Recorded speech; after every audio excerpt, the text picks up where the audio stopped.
नमस्ते, मैं हूँ वंशी सूर्य और आप देख रहे हैं वंशी इंडिया।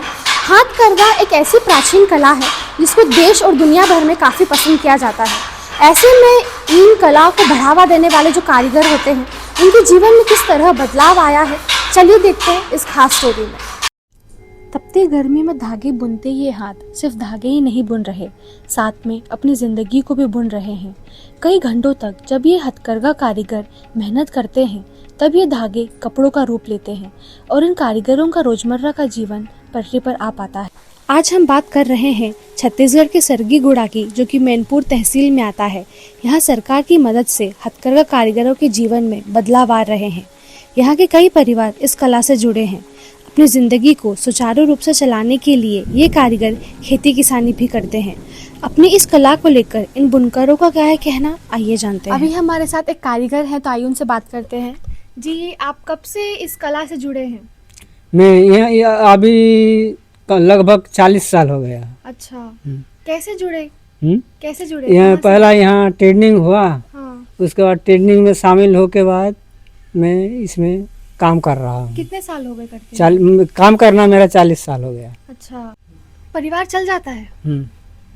इसमें परिवार चल रहा है, सटपट चलता है। ऐसे तो कुछ ज़्यादा नहीं है। जैसे बाहर में जाके हम लोग वो मजदूरी करते हैं, रापा गायती पकड़ते हैं, उसके बदले में एक घर बैठे चलता है। कितनी मुश्किल होती है करने में? कितनी मुश्किल होती है करने में? मुश्किल तो होता है, अब क्या करोगे, करना ही पड़ेगा। हैं, कोई भी ऐसे रोजी रोटी चलने के लिए तो करना पड़ेगा ना। सरकार की तरफ से किसी तरह का सहयोग मिलता है? मिलता है। कैसे मिलता है? वो जो हमारे पास जो खपरा मकान है, हाँ। उसके लिए एक मकान दिया, अभी अभी बनाए हैं, और बस उतना है ना। सहयोग ही सहयोग दिया है मकान के लिए। कहाँ ये रॉ मटेरियल कहाँ से आता है? जो कपड़ा और होता है वो कहाँ से आता है? ये कपड़ा धागा। हाँ, धागा धागा रायपुर से आता है। अच्छा। हाँ, कितने में आ जाता है धागा? धागा वो सरकार ही ला के देता है। अच्छा। और कपड़ा हमसे उठा के ले जाता है, और जो कपड़ा का जितना मजदूरी है उसको भेज देता है प्रबंधक के हाथ में। मतलब सरकार ही खरीदती है? हाँ, सरकार ही खरीदता है। सरकार से आपकी क्या उम्मीदें हैं? सरकार से आपकी क्या इच्छा है कि आपके लिए वो क्या करे? और वो सरकार सोचे, हम तो कुछ बोल नहीं सकते। आपकी भी जो कुछ होती होंगी उम्मीदें कि सरकार आपके लिए ये सुविधाएं करे या फिर कुछ आपकी मदद करे, तो क्या है वो? वही तो चाहते हैं, और भी कुछ मदद करे तो हमारा भला ही हो सकता है। स्वास्थ्य को लेकर कुछ कहेंगे? हाँ, स्वास्थ्य के लिए अब क्या है, ये स्मार्ट कार्ड में दे रहा है। वो जो जिसको जरूरत पड़ता है वो करते हैं, जिसको नहीं पड़ता है वो नहीं कर रहा है।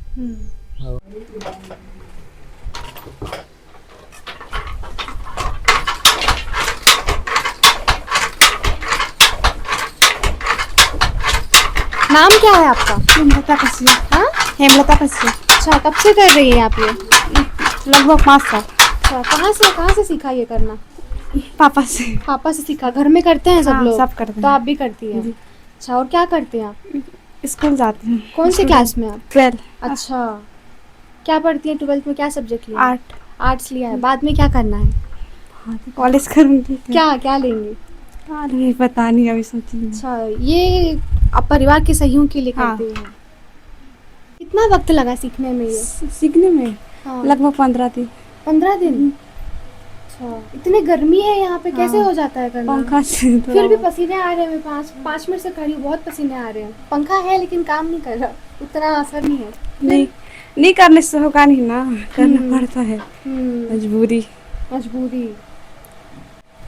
तो आगे चल के क्या करना चाहती है? अब काम क्या करना चाहती है? पढ़ना कुछ पढ़ना चाहती हूँ। अच्छा,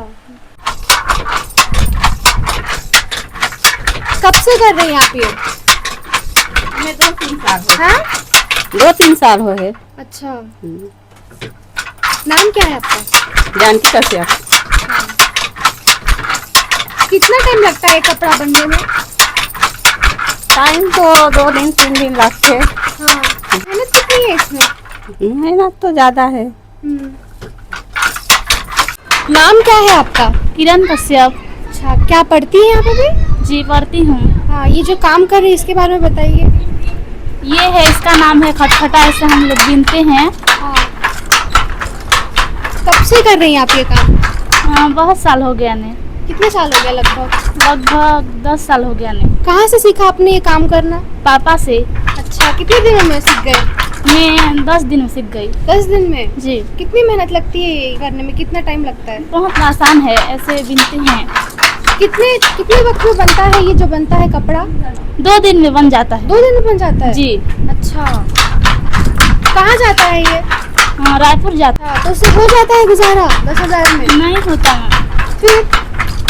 और काम भी करते हैं। अच्छा, जी। तो साथ में पढ़ाई भी चल रही है? जी, पढ़ाई भी करते हैं और खटखटा भी बीनते हैं। यहाँ गर्मी जो है, बहुत गर्मी है, बता नहीं सकती। अभी यहाँ पे हम कमरे में हैं तो इतनी गर्मी नहीं लग रही, लेकिन फिर भी 5-10 मिनट से मैं यहाँ पे हूँ। ये काम जितना आसान हमें लगता है, ये उतना आसान है नहीं, बहुत मेहनत लगती है। एक कपड़े को बनाने में लगभग 2 से 3 दिन लगते हैं, और इतनी गर्मी में करना जो है वो बिल्कुल आसान नहीं होता। आप ये कर रही है, अभी शायद ये 12वीं में पढ़ रही हैं आप अभी? हाँ, ये 12वीं में पढ़ रही है। वहाँ हमने जिनसे बात की थी वो भी 12वीं में पढ़ रही है। अपने परिवार का सहयोग करते हैं, अपने परिवार की मदद करते हैं। तो यहाँ और भी हैं लोग, तो उनसे भी बात करते हैं। चलिए। हथकरघा पद्धति से यहाँ तैयार होने वाले कपड़े को सरकार की ओर से ही खरीदा भी जाता है। आदर्श बुनकर सहकारी समिति के पर्यवेक्षण में चलने वाले इस हथकरघा उद्योग से कारीगरों को हर माह लगभग 10,000 रुपए की कमाई होने का अनुमान है। साथ ही इन बुनकरों को सरकार की ओर से आवास की सुविधा, स्वास्थ्य बीमा की सुविधा भी उपलब्ध कराई जाती है। नए बुनकरों को समिति की ओर से प्रशिक्षण भी दिया जाता है। यहाँ के हथकरघा उद्योग किस तरह चलता है, इस बारे में आइए जानते हैं यहाँ के प्रबंधक वासुदेव कश्यप से। तो अभी हमारे साथ यहाँ के प्रबंधक है सोसाइटी की, तो आइए उनसे बात करते हैं। जी, आपका नाम बताइए। मेरा नाम, नमस्कार, आपका चैनल में हमारा समिति में स्वागत है आपका। हाँ, मेरा नाम वासुदेव कश्यप है, मैं आदर्श बुनकर सहकारी समिति का प्रबंधक हूँ। जी। हाँ, यहाँ जो काम होता है इसके बारे में बताइए। हाँ, हमारे यहाँ धागा जो है ना छत्तीसगढ़ राज्य हथकरघा विभाग से जो है ना मिलती है, जिसको हमारे यहाँ लगभग अभी 55 परिवार में जो है ना 3 गांव में उरमाल, केकराजर और सरीगुड़ा में जो है ना बुनकरों के द्वारा जो है ना हथकरघा वस्त्र उत्पादन किया जा रहा है, जिसमें स्कूल शिक्षा विभाग में सप्लाई किया जाता है हमारे यहाँ से धागा या कपड़ा। यहाँ से जो है सबसे पहले धागा को लेके यहाँ पे ताना बनाते हैं बुनकर लोग। ताना मतलब जो है ना इस तरीके से, जैसे कि इस तरीके से ताना बनेगी। उसके बाद इसको जोड़ के जो है ना उस प्रोसेस में जाके इधर आके इसको कपड़ा बुनाई करेंगे। अच्छा। हाँ, उसके बाद ये जो है ना कपड़ा जो है ना तैयार है। हाँ, ये कपड़ा तैयार है। हाँ। अच्छा, कितना टाइम लगता है ये बनने में? 1 मीटर लगभग जो है ना 20 से 25 मिनट में बन जाती है। अच्छा। हाँ। कितने लोग यहाँ काम करते हैं? हमारे यहाँ 55 लोग जो है ना काम करते हैं। अच्छा, 55 लोग काम करते हैं। तो ये महीने में हो जाता है गुजारा परिवार जो है यहाँ पे? हाँ, दूसरी जगह मजदूरी जाने से अच्छा जो है ना हमारे यहाँ पे जो है ना उन लोगों का जो है ना रोजी निकल जाता है। सरकार से किस तरह का सहयोग मिलता है यहाँ पे? सरकार से यहाँ पे जो है ना सभी बुनकरों को जो है ना मकान दिया जाता है रहने के लिए। अच्छा। हाँ, और जो है हर माह जो है ना इन लोगों का पेमेंट मिल जाता है। और स्वास्थ्य के लिए जो है ना हेल्थ इंश्योरेंस भी है यहाँ पे। अच्छा। हाँ, सभी को मिलता है, जो भी हाथ का काम करता है सभी को स्वास्थ्य इंश्योरेंस मिलता है। महिलाएं काम करती हैं? दोनों काम करते हैं हमारे यहाँ। हमारे यहाँ 55 परिवार करते हैं, जो कि दूसरे जगह से मान लीजिए यहाँ पे काम नहीं करते तो दूसरे राज्य में पलायन करते और काम करते। तो रोजगार का अच्छा साधन है ये। अच्छा। जो भी व्यक्ति हम लोग जो है ना नए बुनकरों को ट्रेनिंग देके भी जो है ना इस कार्य में जोड़ते हैं, ताकि जो है ना हमेशा के लिए जो है ना अपना जो है रोजगार जो है ना कर सके यहाँ से। किन किन गाँव से आते हैं यहाँ पे लोग? हमारे यहाँ उरमाल से आते हैं, केकराजोर से आते हैं और सरीगुड़ा, तीन गाँव से करते हैं। मकान हर किसी को मिलता है या फिर नहीं? जिसको प्रधानमंत्री आवास मिल चुका है उनको जो है नहीं दिया जाता, और जिसको प्रधानमंत्री आवास नहीं मिला है उन लोगों को दिया जा रहा है। जिनके पास घर होता है उनको भी मिलता है मतलब? नहीं, जिसका जो है कच्चा मकान रहता है उसको देते हैं हम लोग। अच्छा, तो इनसे लोगों को काफी फायदा हो रहा है? हाँ, बहुत ज्यादा फायदा हो रहा है इन लोगों को। ये जो धागा इसी धागे को जो है ना बाबिन में जो है ना बुनाई करके गाथ के जो है ना कपड़ा बुनाई किया जाता है। अच्छा, तो ये 2 अलग अलग तरह के धागे आते हैं? हाँ, 2 अलग अलग तारा, एक ताना के लिए और एक बाना के लिए आता है, अलग अलग। अच्छा, तो ये रायपुर से आता है? हाँ, ये रायपुर से आता है। छत्तीसगढ़ के दुर्गम क्षेत्र में रहने वाले इन लोगों का जीवन यापन पहले सिर्फ खेती के सहारे चलना मुश्किल होता था।